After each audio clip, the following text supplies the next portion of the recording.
আজ আমরা জানব এমন একজন ব্যক্তি সম্পর্কে যিনি গায়ত্রী মন্ত্রের প্রণেতা এবং ঋগ্বেদের এক মহান ঋষি।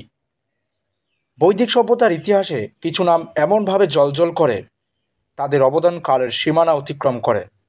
এমনই একজন মহান ঋষি হলেন বিশ্বামিত্র। তার জীবন, তপস্যা এবং আধ্যাত্মিক অবদান প্রাচীন ভারতীয় সংস্কৃতির এক অমূল্য সম্পদ। আজকের এই অডিও বুকে আমরা বিশ্বামিত্রের জীবন, তার অবদান এবং তার আধ্যাত্মিক উত্তরাধিকার নিয়ে আলোচনা করব। কে ছিলেন এই বিশ্বামিত্র? বিশ্বামিত্র ছিলেন একজন ক্ষত্রিয় রাজা, যিনি পরবর্তীকালে তপস্যার মাধ্যমে ব্রহ্মর্ষি পদ লাভ করেন। তার জীবন গল্প একটি অসাধারণ রূপান্তরের কাহিনী। তিনি কৌশিক গোত্রের প্রতিষ্ঠাতা এবং তার পূর্বপুরুষ ছিলেন কুশ নামক একজন রাজা। বিশ্বামিত্রের জীবনের সবচেয়ে উল্লেখযোগ্য দিক হল তার রাজকীয় জীবন থেকে ঋষি জীবনে রূপান্তর এবং তার তপস্যার মাধ্যমে অর্জিত অসাধারণ আধ্যাত্মিক উচ্চতা। পুরাণ অনুসারে বিশ্বামিত্র প্রথমে ছিলেন একজন শক্তিশালী রাজা, কিন্তু ঋষি বশিষ্ঠের সঙ্গে তার সাক্ষাৎ এবং তার তপস্যার শক্তি দেখে তিনি বুঝতে পারেন যে সত্যিকারের শক্তি কেবল রাজকীয় ক্ষমতায় নয়, আধ্যাত্মিক জ্ঞানে। এই উপলব্ধি তাকে তপস্যার পথে চালিত করে।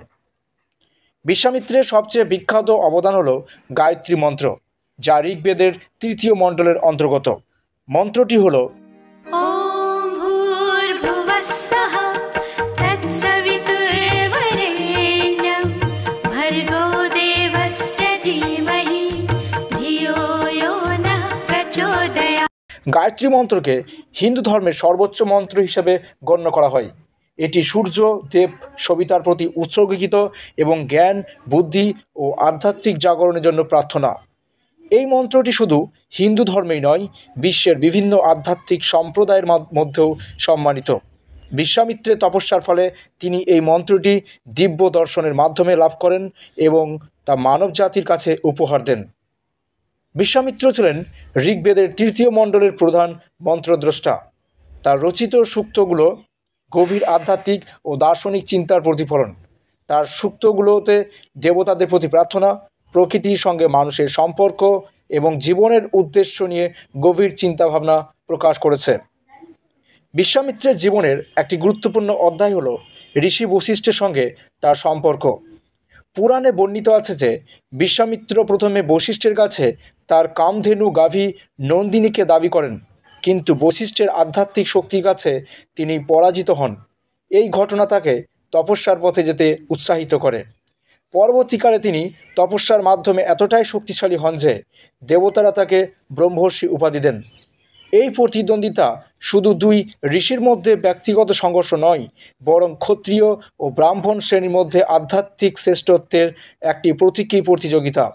বিশ্বামিত্র প্রমাণ করেন যে কঠোর তপস্যা ও সাধনার মাধ্যমে যে কেউ উচ্চতার আধ্যাত্মিক অবস্থানে পৌঁছাতে পারে। বিশ্বামিত্রের জীবন ও অবদান আজও আমাদের অনুপ্রাণিত করে। তার জীবন থেকে আমরা শিখতে পারি যে সংকল্প, তপস্যা এবং আধ্যাত্মিক সাধনার মাধ্যমে যে কোনো বাধা অতিক্রম করা সম্ভব। তার গায়ত্রী মন্ত্র আজও লক্ষ লক্ষ মানুষের জীবনে আলো ছড়াচ্ছে।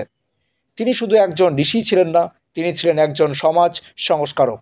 পুরাণে বর্ণিত আছে তিনি সমাজের বিভিন্ন শ্রেণীর মানুষকে বৈদিক জ্ঞানের পথে নিয়ে এসেছিলেন। তার শিষ্যদের মধ্যে ছিলেন রামায়ণের নায়ক শ্রীরাম ও লক্ষ্মণ, যাদের তিনি অস্ত্র শিক্ষা ও আধ্যাত্মিক জ্ঞান দান করেছিলেন।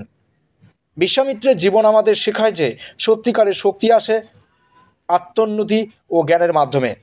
তার রচিত গায়ত্রী মন্ত্র এবং ঋগ্বেদের সূক্তগুলো আমাদের আধ্যাত্মিক পথে পথপ্রদর্শক। তার জীবনের রূপান্তরের গল্প আমাদের মনে করিয়ে দেয় যে কঠোর সাধনা ও নিষ্ঠার মাধ্যমে যে কেউ মহত্ত্ব অর্জন করতে পারে।